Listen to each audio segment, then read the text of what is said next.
All right, turbocharge, exhaust gas-driven compressor. Where does that leave me? G. Then we have turbo normalized.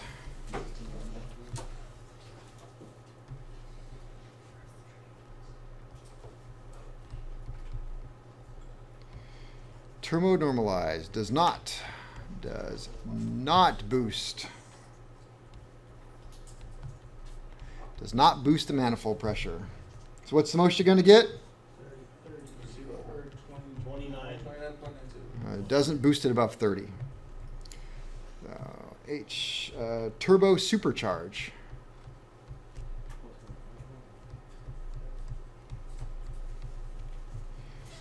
That will boost the manifold.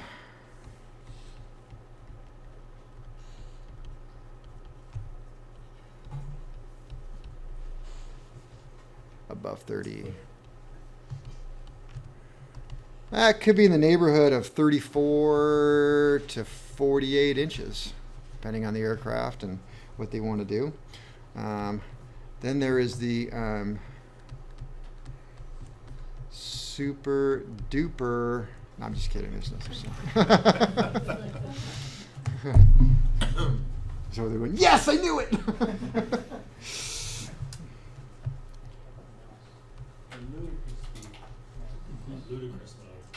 Map. Map. Why do we say map? So we can save time and see world. Manifold absolute. Absolute pressure.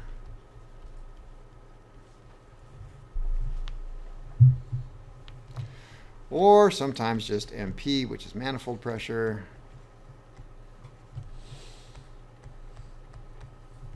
And that is the pressure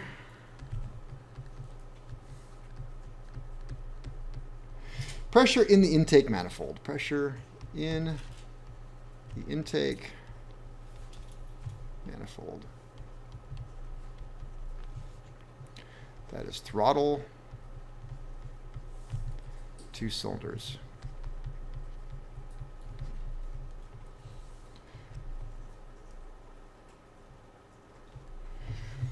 How do you know what the manifold pressure is? The manifold pressure gauge. Yes. Which airplanes have a manifold pressure gauge? Almost all of them. No. The ones that are installed. Constant speed? Stop getting them all right.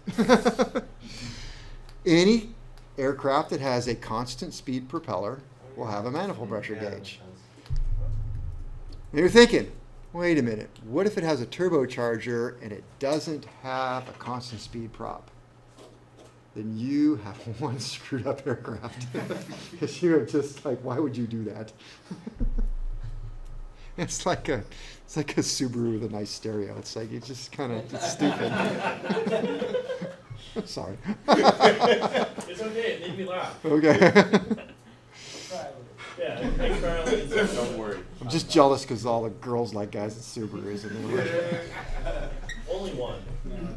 The girls like the girls. Just my question. like girls. Yeah, girls like girls. that is true. Of all of the women of all the world, only one likes him, which is kind of weird, isn't it? But it's his one, so we'll leave it alone. Yep. But what matters is that I'm happy. Does it though? Okay, I bring this up because it's important. So, any Cessna 150, it's got a fixed pitch prop. It's not going to have a manifold. Why not? 172, unless it's the 172 XP. It's a different one.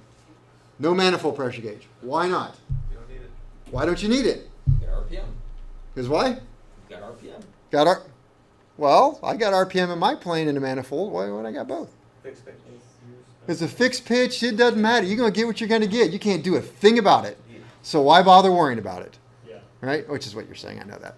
So if in a fixed pitch propeller, you'll never going to get a turbocharger. I shouldn't say never. And people do crazy things, but this is something Zach would do, right? They're on a roll today. Yeah. He's been talking about it. Yes, he has been talking about it all. I'm not teasing him. I'm actually stating a fact. Okay, so we're not going to know manifold because it's not going to matter. So why then, in a constant speed, do I suddenly have a manifold pressure gauge? Because our RPM is what you set, and you need something else to gauge your. There you go, power. because I got two knobs. So I'm going to set my RPM with one and my manifold pressure with another. And so I could have very low RPM and very high manifold pressure, which tends to cause detonations, like driving around in fifth gear in your car. Yep. Or more if you got a Subaru. I don't know. How many gears you got? Six. Six. See, I knew it. See, yeah, sixth gear. So that's not good. We call that lugging it, and you right. So you don't want to do that. So it gets even worse when you have a turbocharged. You don't want to be blasting the cylinders and then you're real slow. So yeah, we're going to know that. So anytime you have a constant speed or higher, or constant speed or constant speed with turbocharger, supercharger, you're going to see manifold pressure. Upper deck pressure. So are you saying you wouldn't normally see a fixed pitch with any boost, with any turbochargers? You're wasting your time. Even if like at altitude. You are less wasting density? your time. Yeah. And the reason why, and you're going to see this in a week or so, but I'm going to tell you now, propellers only have a very small, narrow range of where they're efficient. So a fixed pitch prop is designed to be efficient at 1 RPM at 1 forward velocity. You change either one of those by a fraction and you start falling off this curve of efficiency. If you add a constant speed propeller, then you've opened up the range and it's going to be more efficient because it's going to find its efficiency spot. You shouldn't say it that way, but you can think of it that way. And for that reason, if you're flying a 172, a wonderful plane, you don't typically go high, do you? No. There's no point in it because the prop just gets more inefficient as you go up. If you have a constant speed, 4,000, that's the highest. Yeah. Usually 6,000 is good. 6,000. Going over the mountains, but I fly around 3,000 in the valley, you know. Yeah, and I don't. Man, I hate being down low. In fact, I was, one of the first trips I was taking, I sat down with the CFI. I'm like, hey, I'm going to, fly to Arkansas. What advice do you give me? He goes, go high, go fast. He goes, and it was just, suddenly it's like light bulb because you have a constant speed prop. That's what it's made for. You get up to altitude, you have less air pressure, less resistance on the airframe. The propeller's going to compensate for it. You're going to go. You're going to lean it out. You're going to be burning a whole lot less. Man, when I'm down at 3,000 feet with my airplane, now I can look at it. I'm burning close to 18 gallons an hour, and I get up to 12,000 feet. And mind you, this is just a normally aspirated, little Cessna. You're up to 12,000 feet, lean it out. I'm down to 10 gallons per hour, and I'm moving faster. So, That's cool. That's really nice. upper deck pressure, pressure between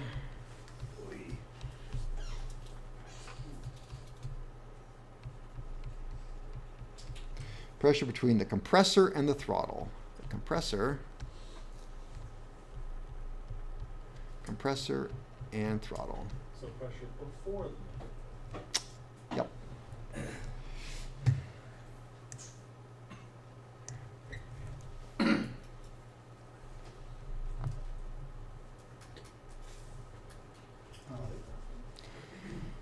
All right. Porpoise. No, purpose. That makes way more sense. The purpose. What is the whole purpose of this? Well, we kind of pretty much talked about it, but we'll throw this in here because I probably have some points in here that might be worth something. We're going to increase the manifold pressure.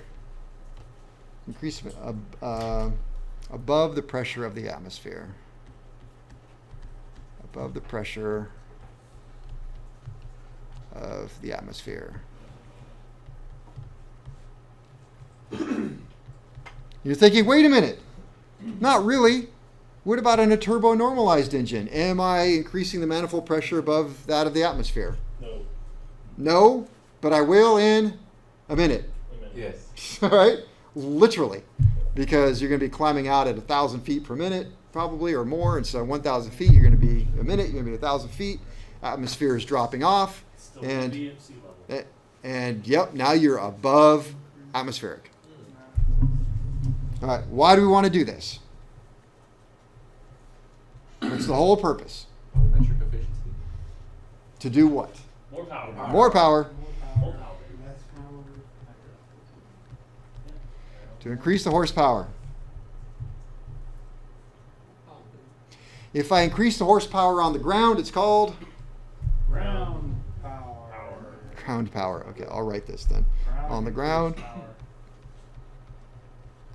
it is called ground boosted.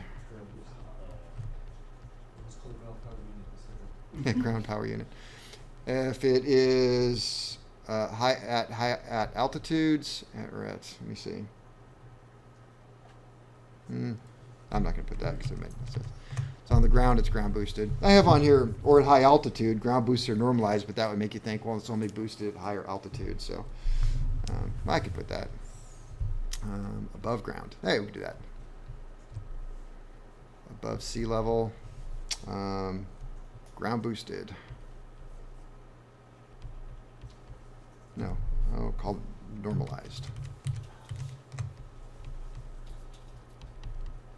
Normalized. That was better. Why do I get more horsepower? Just get more air. Get more air. More air, more fuel. Okay. Increases the weight of the fuel air mixture. Actually, it's the air, but the fuel has to go along with it.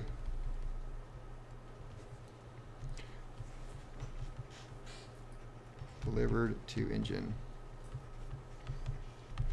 Well, wait a minute though. If I increase the weight of the fuel air mixture, it means I'm putting more fuel in it. So doesn't that mean that I'm now making the aircraft less efficient? No. Why not? So fast. It's going faster. You got more power. So, of course not. It increases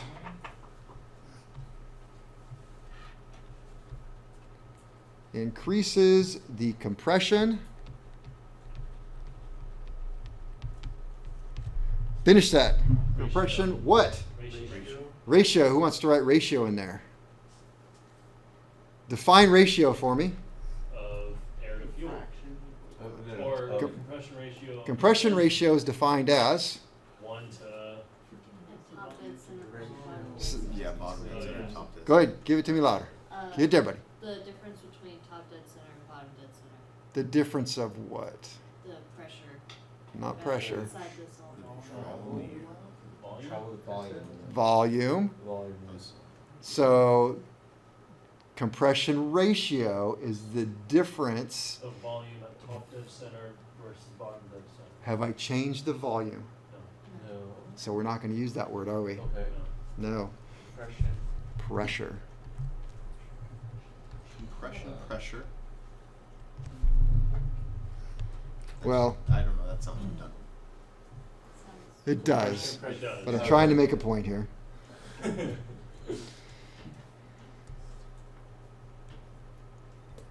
I could put cylinder pressure.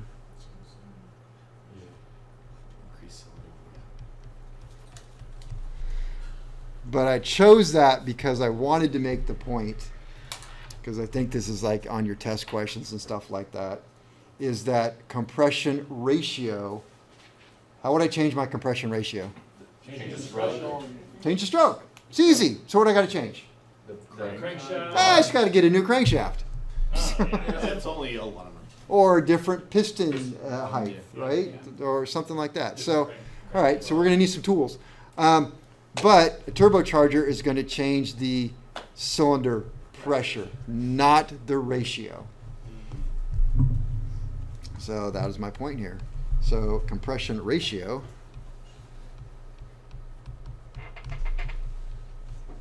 is constant. In fact, it is written down on the type certificate data sheet. So if the compression ratio is either or given in a publication, maybe it's not there. If the engine manufacturer prints or even stamps on the data plate the compression ratio, can you change it? No. So a turbocharger doesn't. You just gotta make a new data. Data plate. What, every time you change? Yeah. There you go. They're good folks. Let's see. So this is point 2. The greater the pressure in the cylinder at the beginning of the intake, the greater the compression, or the greater the pressure at the end. So the greater the pressure in the cylinder at the beginning, or I could put at bottom dead center, or at beginning, I'll put this, of intake, the greater the compression, or the greater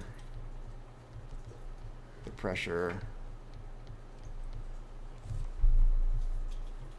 at the end of the pressure. I don't want to say, not at the end of the stroke, that's for sure. Top dead center.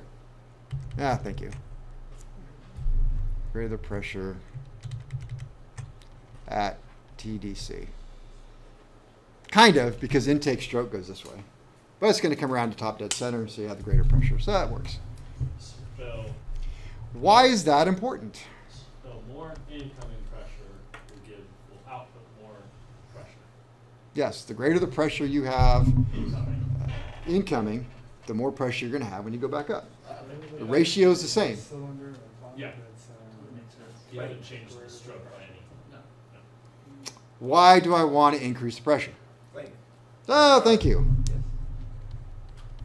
Good job. Anybody remember that? Yes. I didn't know we were supposed to remember stuff. So P is, Power? yes, Planck is the formula for horsepower. So power plus length equals power. So he's excellent, yes. P plus length. P is pressure. If we can increase any of this, we're going to have more horsepower. L is K is the number of. length of stroke That's all I in feet. Remember that? know. Is it? A. What's A? Area? Area of piston. N? Number of cylinders. Nope. Nope. No. K is the number. They didn't even, I feel like they didn't even try to this. The number of power strokes. Yep. Oh, yeah.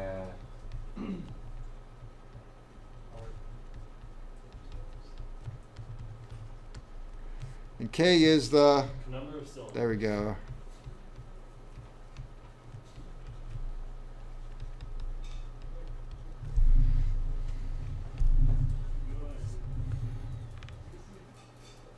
So as a pilot now, what can I control? Pressure. I can control pressure. Wait. How would I control pressure? By increasing more of it. the amount of air going in. Or the amount of cylinder pressure. How am I going to do that? By forcing air inside of it. All right, so I can control pressure Throttle? and I can control Nothing else.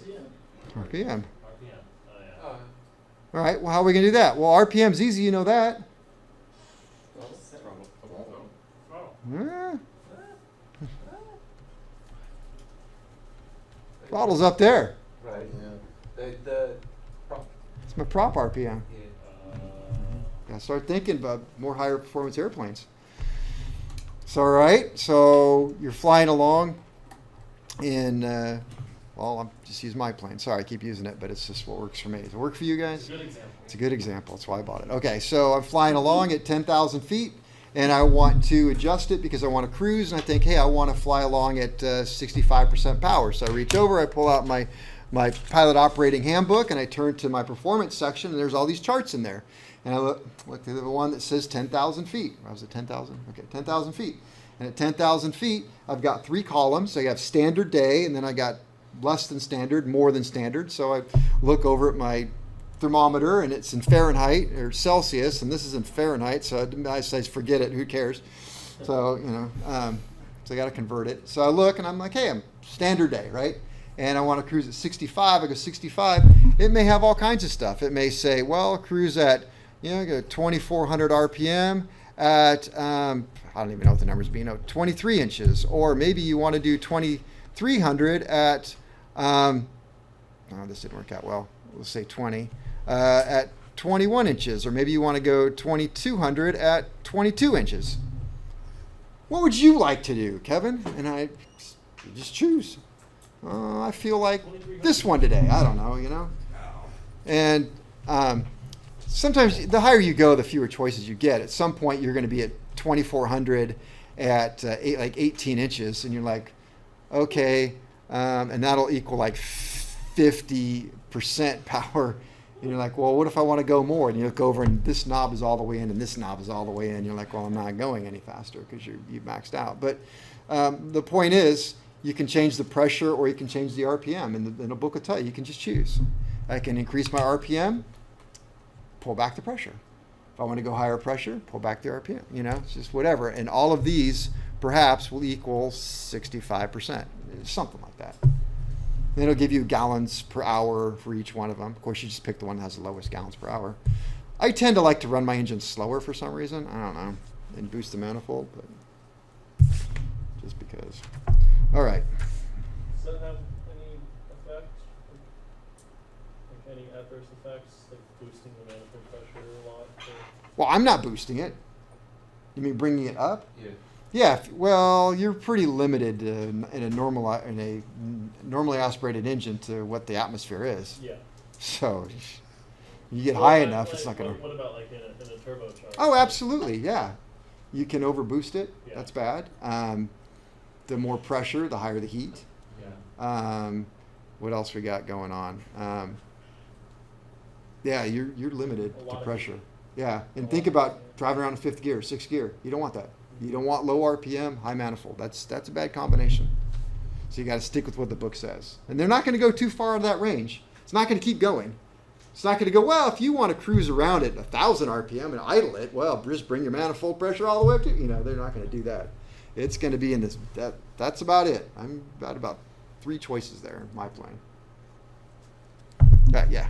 You keep saying normally aspirated. Yeah. Is naturally aspirated versus normally aspirated, is that the same thing, or? What do I keep saying? Naturally? You say You normal. say normally. Yeah. Naturally, same thing. Same thing. Okay. It's like I noticed you that last time you Different caught words, yourself same thing. before It's you like said it. I was constant like, is there a difference? In what I was wanting. Now I'm like, I don't know which one I'm saying, whichever it is. It's like, it's the same thing. Okay. I'll have an example here, just for. Now I am talking an awful lot about normally aspirated, naturally, non-turbocharged, non-supercharged. Well, geez, now I gotta. What did I write in my notes? I don't know. You got me second guessing myself. Somebody look up. What's the proper term? In automotive, Yeah. it's always, or I've always heard naturally aspirated. I think in aircraft it's normally aspirated. Oh, Yeah. another cigar. Cigar, Yeah, it's a Yeah. cigar Oh, lighter. Yeah. And the reason why I'm talking so much about non-turbocharged, damn you, normally aspirated engines. Just say whatever comes natural. I know. Whatever comes normal or natural to me. Yes, thank you. Is because I want to take this step back and let you see how things progress out, right? Because if you don't understand it when it's just normally aspirated, once we start adding the turbos, and you're gonna be like, well, I didn't get that from before. So the whole, I already made him mad. Yeah. So he's very regular, isn't he? So had oatmeal for dinner. All right. So anyway, so I want you to understand the bigger picture, and then see that it's just, we're just compounding, we're just changing things. So example, what is my example all about? Why do I got the example? What do I got? Oh, this is fun. So a certain engine, I don't know what it is. A certain engine at 30 inches is 550 horsepower. Again, don't know what it is. And I have on here note there's about a 1 inch loss across the carb, so 30 inches is so 30 inch is impossible without a supercharger, by the way. So if it was normally aspirated, it would be down really about 29. So, all right, let me see, what do I write here? And then so at 35 inches, same engine, same place, same everything else, that's going to give me 700 horsepower. At 40 inches is 875 horsepower. And at 45 inches, it's 1,050. Not bad, huh?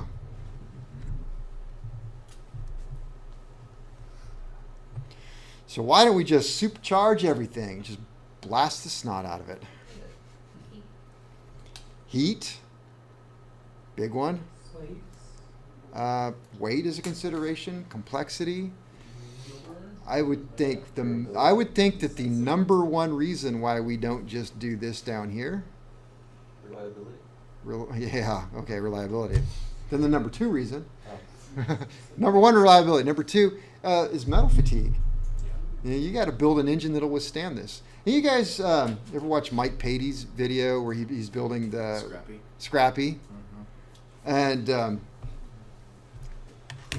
so, Mike Patey. Look him up. He's got some Huh? cool stuff. Draco. Yeah, Well, Draco. yeah, And that was he's a pretty interesting guy. I had a little man crush on him for a while there. No, aircraft. It was But anyway, the point I wanted to make about this is he's built this airplane. I haven't finished watching the videos, but I believe he finished this airplane. He put a Lycoming 720, the 8-cylinder, on it. But the whole time I'm watching the videos, I'm like, what does he have on there? And eventually he talked about it. So you guys know on your cylinders, right, you have your valve covers, but there's space between those valve covers where you're, right? And the cylinder fins are right next to each other, but then the valve covers are kind of spaced out. And the cylinder barrels, there's some space. He made these, they're the length of the engine then, and these huge aluminum plates that bolted across like where your valve covers go, all across there, and like the valve covers went on that or embedded in there. so it's a support. It's a huge support. And apparently he had done some video watching, and he could see the flexing in the cylinders and the potential cracking for them, I and need to go how, watch that episode. yeah, so he did this to stiffen them up and keep them in line. So now you think about that, so you know, I don't even know if that was a turbocharged engine he's running or I not. don't think he is, but he's going to try and put NOS on it. Of course, yeah. So, you know, so you just start thinking about, you know, the pressures involved and how the cylinders tend to want to you get to use Phil's vernacular, to get a cylinder depart light. Come on, right? Did he say that, wing depart light? Yeah, It- no. Oh, really? No. Maybe that's not Phil. One of the teachers, because so it wasn't me, but we always talked about the wing depart light. Well, you get a wing depart light. And so I had a student who was like days from graduating, came up to me and was like, please don't make fun of me. Don't make fun of me. I have a question to ask. I won't. Okay, I promise I won't. Is there such thing as a wing depart light? No, there's not. So. Oh my God, I believe what that person just said. No. He walks away and starts judging. Of course. I'm telling you guys, we're all laughing. This moment So, you asked. all right. At least he asked before he got to his first, like, job. Yeah. Oh, it's not like it's going to go on YouTube or anything, but supercharging limits. What are my limits then? Temps. So at some point, we're going to run out of turbocharging limits purely because of the temperature. So as air is compressed, temp rises.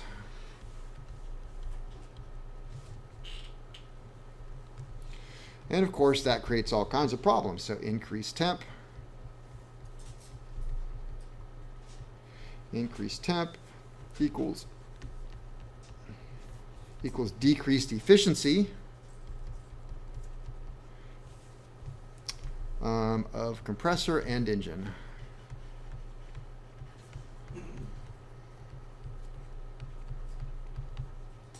engine. Increased temp also causes detonation risk. So that temp increases pre-ignition and detonation risk. Pre-ignition and detonation.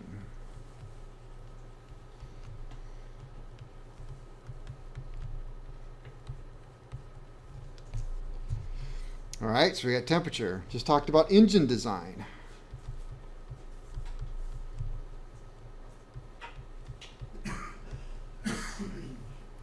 Oh, I think this is interesting. Well, okay, so for a 710 horsepower engine, to get 1,000 horsepower,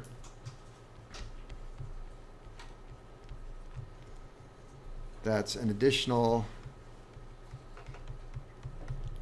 290 horsepower. All right, so we're talking about shaft horsepower output. So I've got a 710 normally aspirated engine, and I think, well, I want to get this thing to 1,000 horsepower. I just got to increase it by 290 only. Okay. It takes 70 horsepower to drive the supercharger.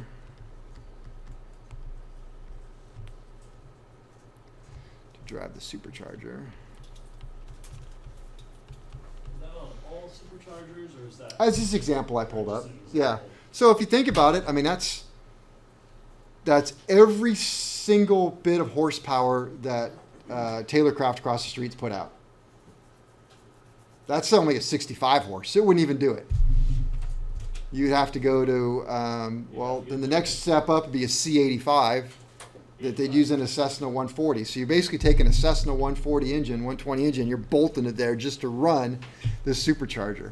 So it takes 70 horsepower to run this particular supercharger. So we've got the 290 plus 70, 290 that we wanted. We got to add another 70. So we need 360 additional horsepower.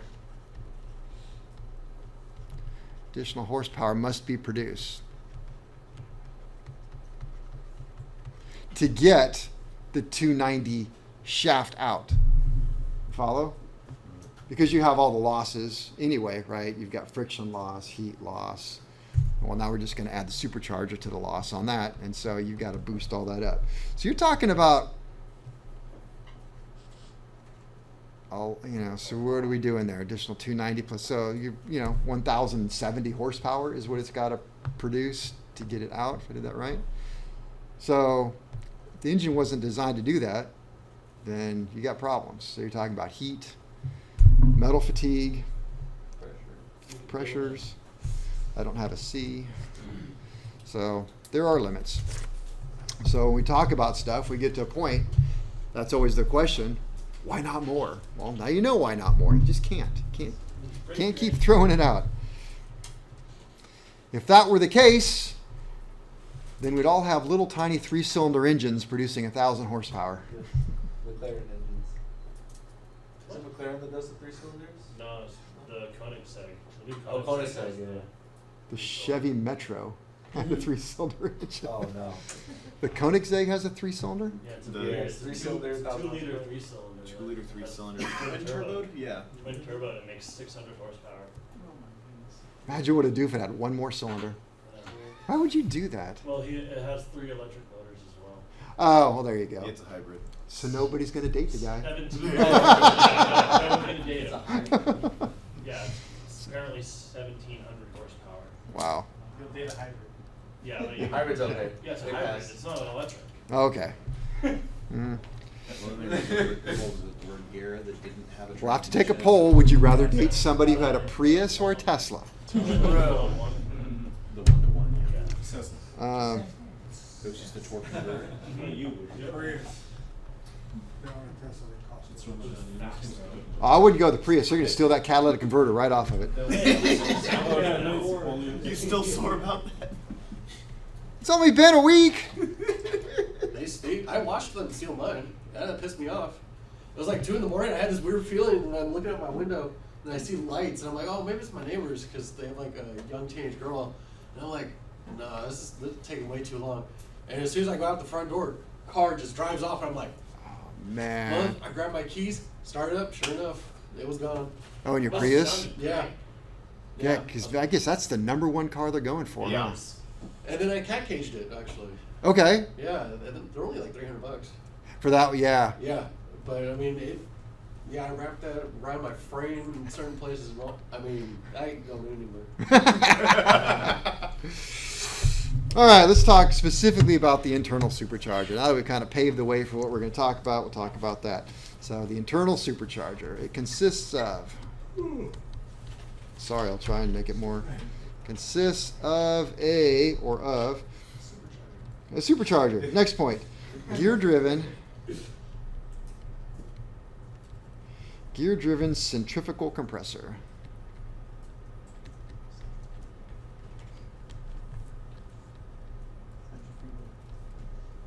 Don't say that, then I won't be able to not say it. It's a naturally aspirated centrifugal engine. And I said naturally aspirated, and it did not feel right. And a diffuser.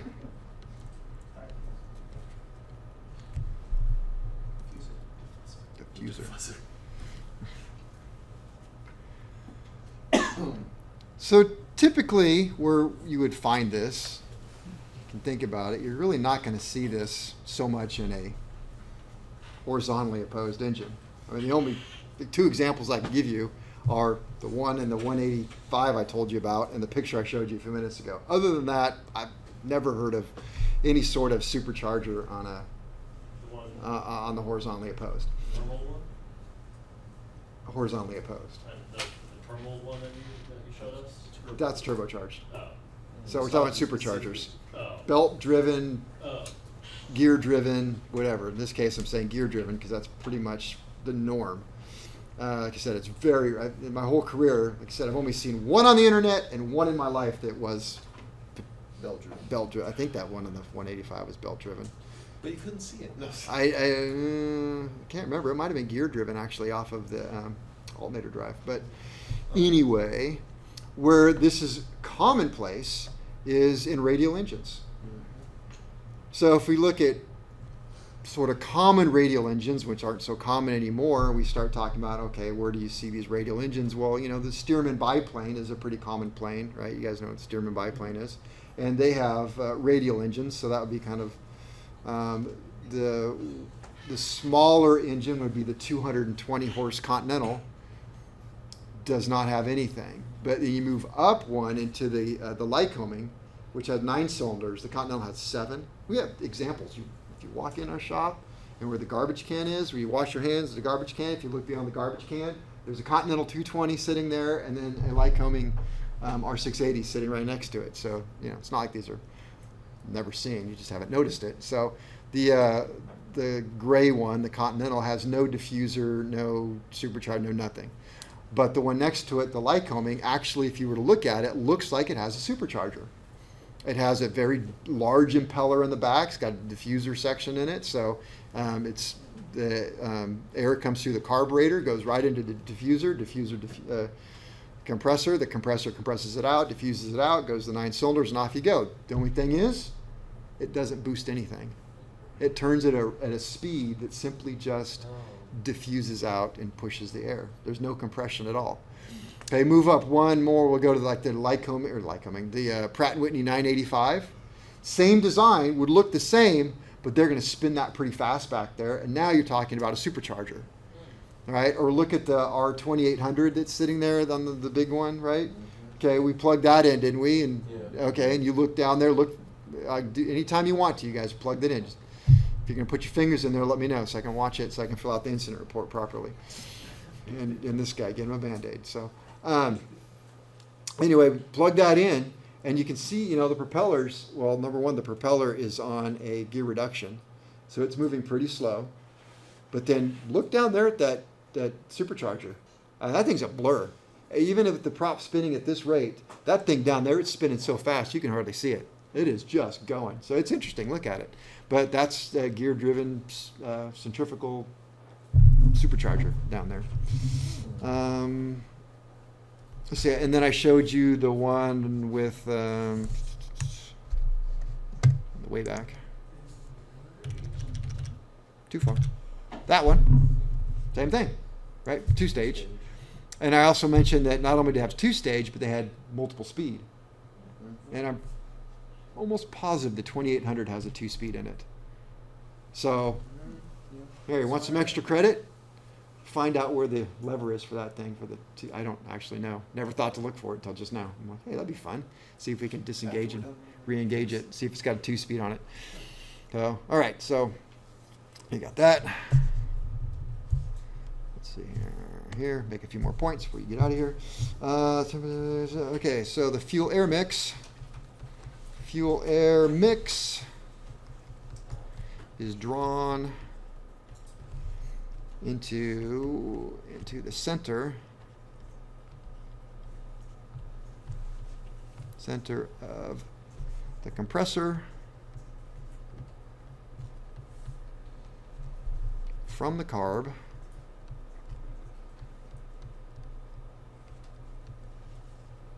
and thrown outward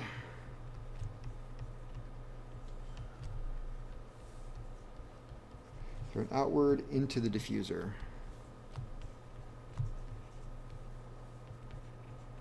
So this is after the throttle? So Well, where's the throttle going to be in a carburetor?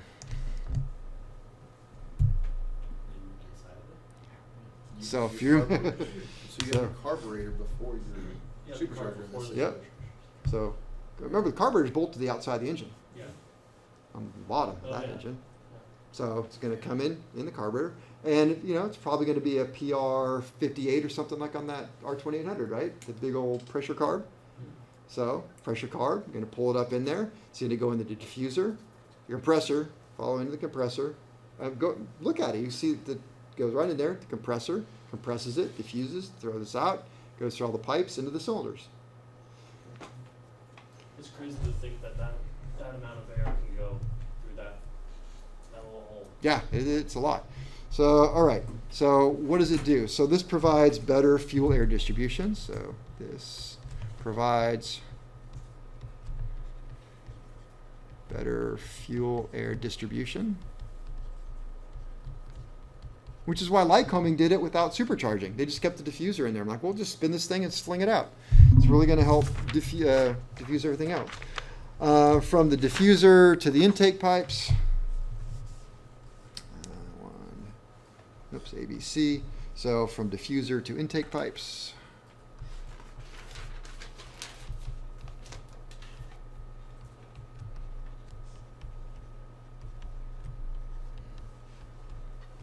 Intake pipes to the cylinder.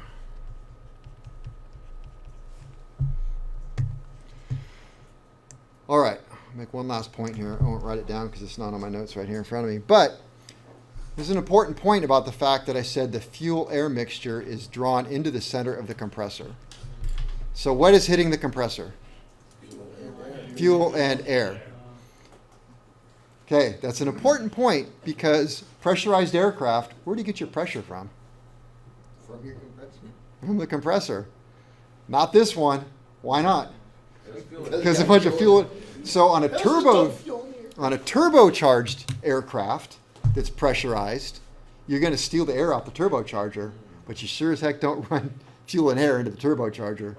Just air, and then you're going to bleed it off into the cabin, and then you're going to use fuel injection later on. So it's clean air coming through the turbocharger. So, all right, good enough.